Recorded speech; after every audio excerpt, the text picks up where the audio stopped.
Welcome to my YouTube channel MS education is freedom. आपका हमारे YouTube channel MS education पर स्वागत है।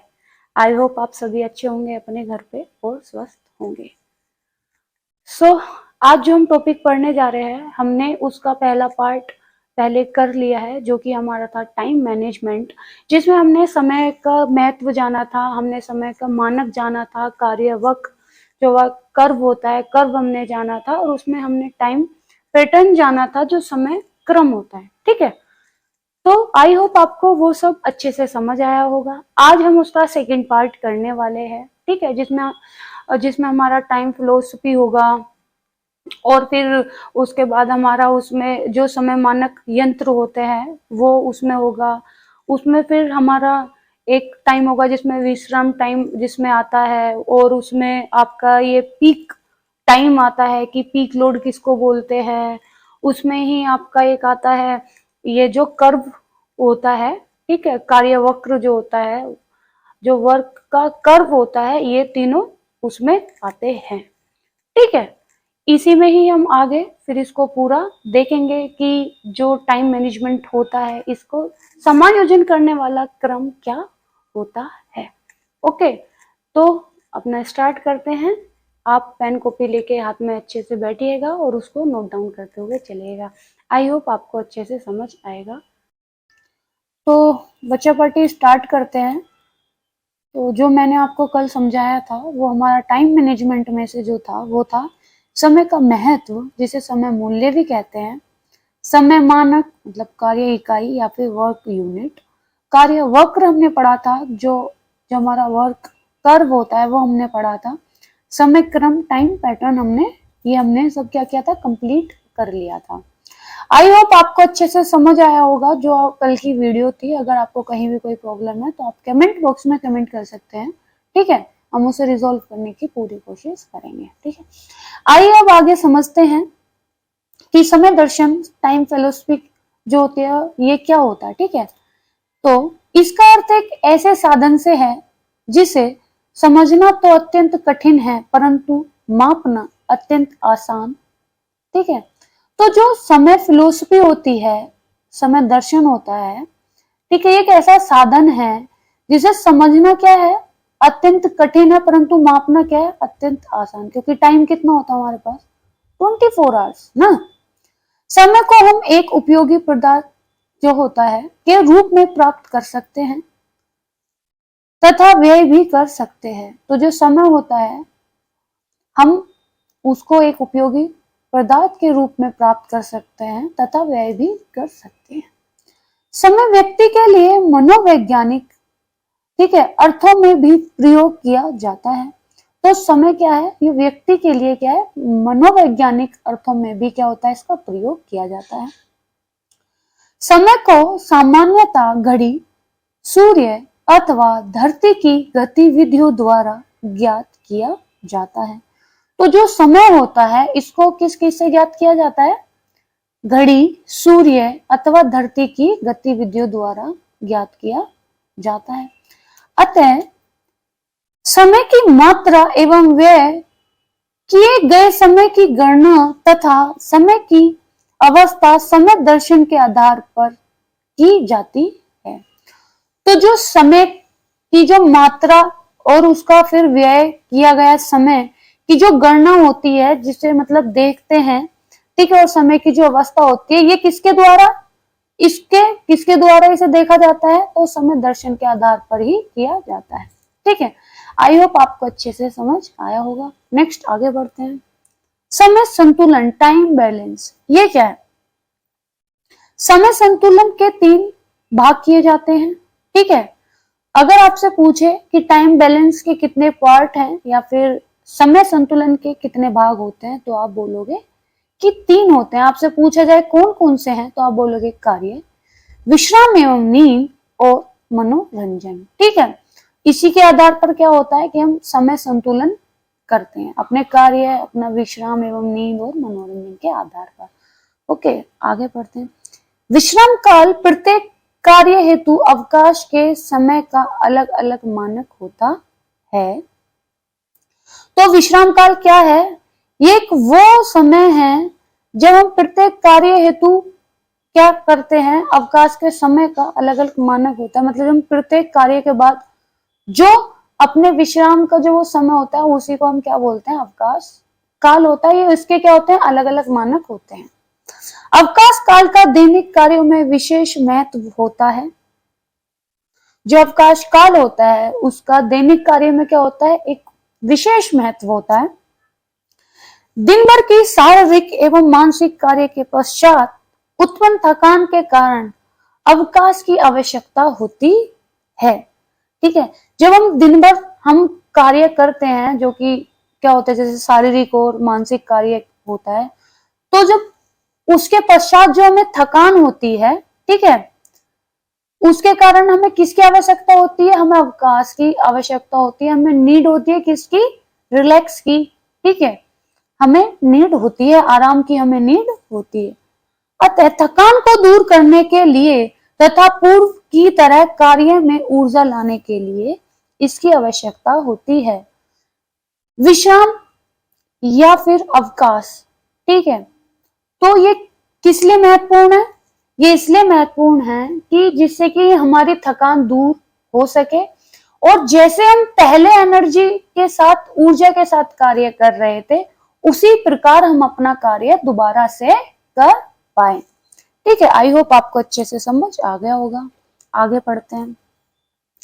मानसिक कार्य हेतु 40 मिनट में हमें कितने विश्राम की जरूरत होती है, 2 मिनट के विश्राम की जरूरत होती है। ठीक है, अगर आपसे क्वेश्चन में पूछा जाए कि मानसिक कार्य हेतु हमें 40 मिनट में कितने विश्राम की आवश्यकता होती है, तो आप बोलोगे 2 मिनट की। ओके, फिर माध्यम क्रियाशीलता वाले व्यक्तियों के लिए कार्य के समय का 16% विश्राम की जरूरत होती है।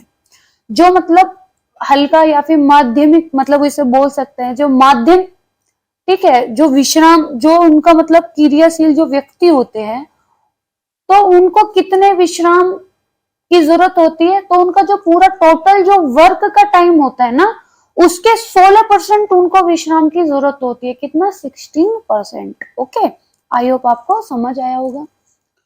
अधिक शारीरिक श्रम करने वाले को कुल कार्य 57% विश्राम करना चाहिए।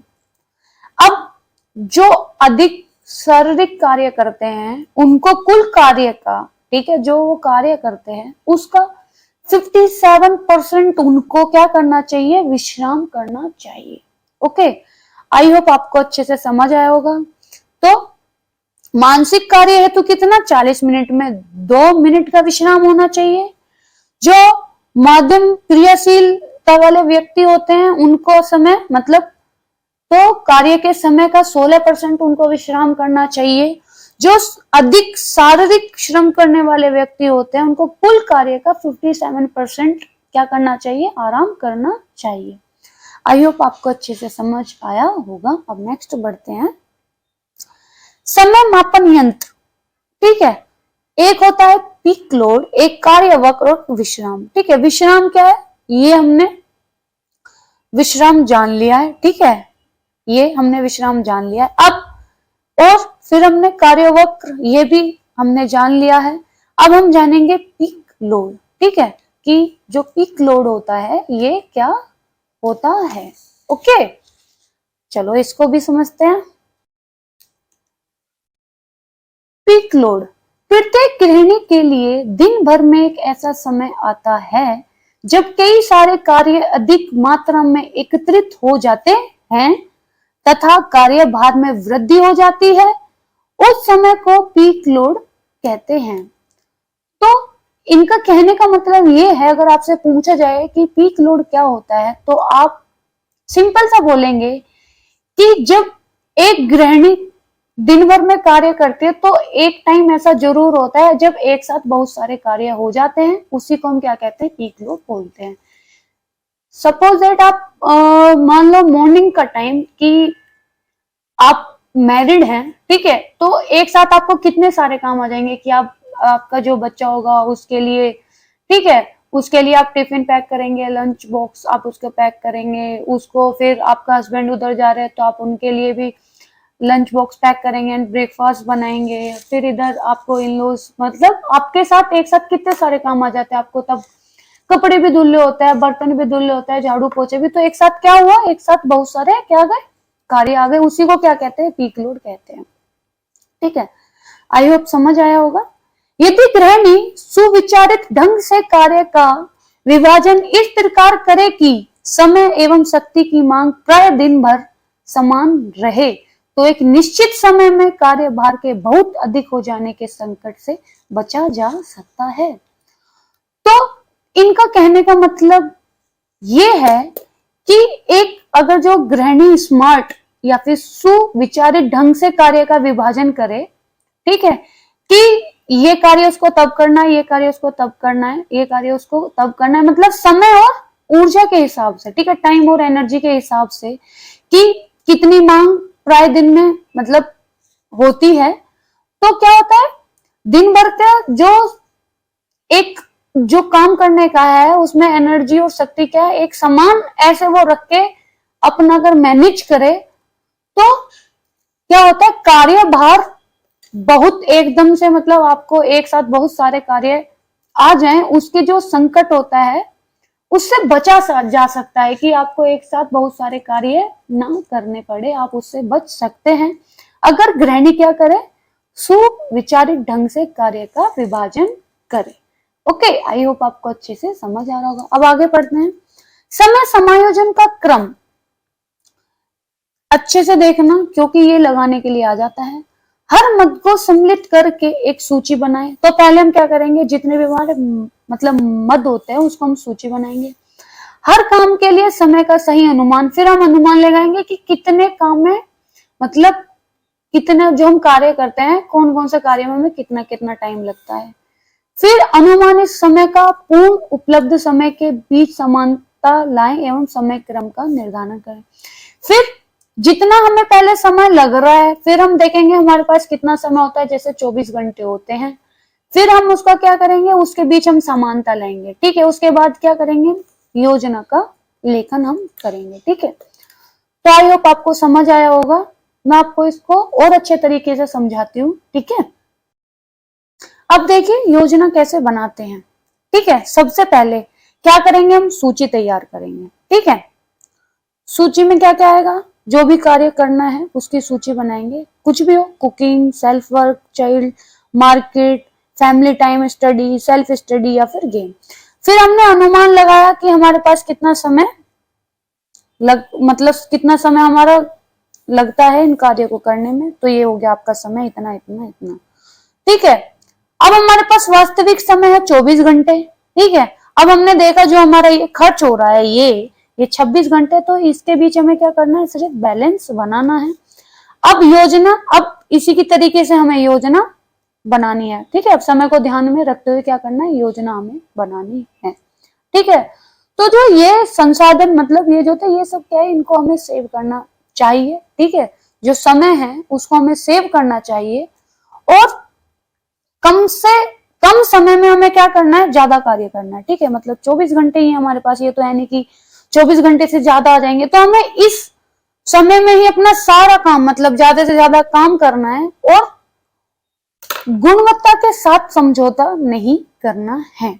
ओके, आई होप आपको ये अच्छे से समझ आया होगा। ठीक है, सो गाइस ये था हमारा टाइम मैनेजमेंट। हमने आज टॉपिक पूरा कवर कर लिया है। ठीक है, जिसमें हमने जाना कि हम योजना कैसे बनाते हैं और उसमें क्या क्या क्या क्या स्टेप ऐसे आते हैं। टाइम फिलोसफी हो गया, उसके बाद हमने जाना कि इसमें क्या क्या यंत्र होते हैं, समय मानक, ये सब। उसमें हमने जाना समायोजन का क्या प्रोसेस होता है, ये सब हमने अपने टॉपिक में जाना। जैसे कि आपको पता ही है संसाधन हमारे केवल 3 ही होते हैं जो कि सीमित होते हैं और उनको हमें सेव कर कर चलना पड़ता है। ठीक है, जैसे कि समय हो गया हमारा, धन हो गया और शक्ति हो गया, टाइम, मनी और एनर्जी, इनको हमें क्या करना पड़ता है, बचा के चलना पड़ता है। ठीक है, क्या होता है कि कम से कम का हमें क्या होता है, प्रयोग करना पड़ता है और उसमें हम अधिक से अधिक ज्यादा इनपुट हम ले सके। टाइम में मतलब कम समय में आप ज्यादा काम कर रहे हो, ठीक है, मैनेज करके आप चल रहे हो, और कम समय में आप ज्यादा काम भी कर रहे हो और उसकी जो गुणवत्ता है उसके साथ कोई समझौता नहीं कर रहे हो, ठीक है। तो यही सब हमारा था टाइम मैनेजमेंट, कि टाइम को कैसे मैनेज किया जाता है, जो हमारे पास वास्तविक टाइम है उसको हमें कैसे बैलेंस करना है अनुमानित टाइम के साथ। तो यही हमारा था time management. Okay, I hope आपको पसंद आया होगा और आपको समझ भी आया होगा कि कैसे कैसे क्या प्रोसेस था। आगे हम पढ़ेंगे मनी मैनेजमेंट और एनर्जी मैनेजमेंट, ठीक है। ये कैसे कैसे इनका क्या प्रोसेस है, इनको जो योजना है वो कैसे बनाते हैं। ओके, आई होप आपको समझ आया होगा। तो इस वीडियो को यहीं पे विश्राम देते हैं, एंड करते हैं। मिलेंगे हम अपनी नेक्स्ट वीडियो में नेक्स्ट टॉपिक के साथ, ठीक है। आप प्लीज मेरे चैनल को सब्सक्राइब कीजिएगा, लाइक कीजिएगा, शेयर कीजिएगा और नोटिफिकेशन का बटन दबा लीजिएगा, जिससे कि अगर मेरी कोई नोटिफिकेशन कोई वीडियो आती है तुरंत आपको पता चल जाए। ओके, तो मिलते हैं नेक्स्ट वीडियो में, तब तक के लिए नमस्कार।